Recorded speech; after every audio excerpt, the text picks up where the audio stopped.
അപ്പോൾ ഞങ്ങൾ ഇന്നത്തെ വീഡിയോ ഒരു മിനി വ്ളോഗാണ്. അപ്പോൾ നമ്മൾ ഇന്ന് ഉണ്ടാക്കാൻ പോകുന്നത് ഫ്രഞ്ച് ഫ്രൈസ് ആണ് കേട്ടോ ഗൈസ്. അപ്പോൾ നമുക്ക് നേരെ വീഡിയോയിലോട്ട് പോവാം. ഗൈസ്, ഫസ്റ്റ് ഞാൻ ഇവിടെ 4 ഉരുളക്കിഴങ്ങ് എടുത്തിട്ടുണ്ട്. ഇത് നമുക്ക് തൊലി ഒലിച്ച് അരിഞ്ഞിട്ട് നമുക്ക് കാണാം. ഒരു കിഴങ്ങ് ഇപ്പോൾ അരിഞ്ഞ് കഴിഞ്ഞിട്ടുണ്ട്. ഇത് രണ്ടാമത്തെ കിഴങ്ങാണ് കേട്ടത്. അപ്പോൾ എല്ലാം കിഴങ്ങ് അരിഞ്ഞ് കഴിഞ്ഞിട്ടുണ്ട്. ഇത് നമുക്ക് നന്നായിട്ട് വാഷ് ചെയ്തെടുക്കണം കേട്ടോ. അപ്പോൾ ഗൈസ്, എല്ലാം കിഴങ്ങ് കഴുകിയിട്ടുണ്ട്. എല്ലാത്തിനെയും തൊലിയൊക്കെ കളഞ്ഞിട്ടുണ്ട്. ഇനി നമുക്ക് വെട്ടാം. അപ്പോൾ ഗൈസ്, നമ്മൾ പൊട്ടാറ്റോ സ്ലൈസ് ആയിട്ട് അരിഞ്ഞിട്ടുണ്ട് കേട്ടോ ഗൈസ്. ഇനി ഞങ്ങൾക്ക് ഇത് ഫ്രഞ്ച് ഫ്രൈസിൻ്റെ രൂപത്തിൽ അരിഞ്ഞെടുക്കാം. അങ്ങനെ എല്ലാം അരിഞ്ഞിട്ട് കാണാം.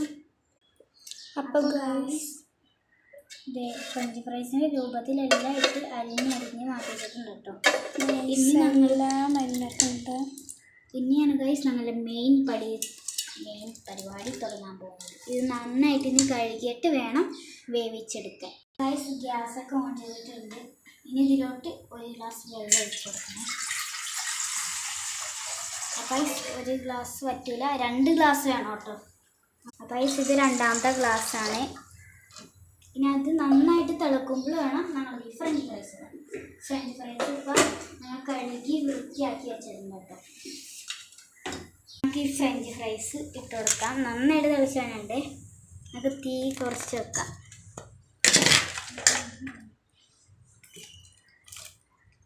ഇനി നമ്മൾക്ക് മഞ്ഞൾപ്പൊടി ഇടണം, സോൾട്ട് ഇടണം. വെക്കുമ്പോൾ ഇട്ടാൽ മതി. നമുക്ക് നേരത്തെ ഇട്ടാലും കുഴപ്പമില്ല കേട്ടോ. ഇത്രയും മഞ്ഞൾപ്പൊടി ഇട്ടാൽ മതി കേട്ടോ.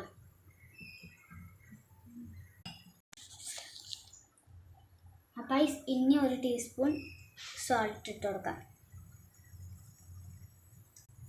അപ്പോൾ വേവിച്ച് കഴിഞ്ഞിട്ടുണ്ടെങ്കിൽ നമുക്കൊരു പാത്രത്തിലോട്ട് മാറ്റാം.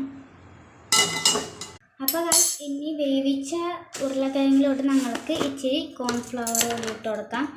അത് കോൺഫ്ലവർ പൊടി ഇട്ടാൽ അത് സ്ട്രെയിറ്റ് ആയിട്ടിരിക്കും, വടി പോലെ ഇരിക്കും കേട്ടോ ഗൈസ്. അതിനാണ് ഇടുന്നത്. അപ്പോൾ ഗൈസ്, അടുപ്പിലോട്ട് ഇപ്പോൾ ചീനച്ചട്ടി വെച്ചിട്ടുണ്ട്. ഇനി നമുക്ക് ഇതിലോട്ട് ഓയിൽ ഒഴിച്ച് കൊടുക്കാം. ഇനി ഞങ്ങൾക്ക് ഇത് പൊരിച്ചിട്ട് കാണാം കേട്ടോ. അപ്പോൾ ഇനി ഞങ്ങൾക്ക് ഇതിന് എടുക്കാം കേട്ടോ. ഇത് മൊരിഞ്ഞിട്ടുണ്ട് നന്നായിട്ട് ഗൈസ്. വടിമാതിരി തന്നെ ഇരിക്കുന്നുണ്ട്. മറ്റേതാവുമ്പോൾ വടിമാതിരി ഇരിക്കില്ല, തളർന്ന് ഒത്തിയെടുക്കും. ഫുള്ളും പൊരിച്ചിട്ട് നോക്കിയിരിക്കാം. അപ്പോൾ ഗൈസ്, ഫ്രഞ്ച് ഫ്രൈസ് എല്ലാം റെഡി ആയിട്ടുണ്ട്. ഇവിടെ സോസൊക്കെ നമ്മൾ സെറ്റ് ചെയ്ത്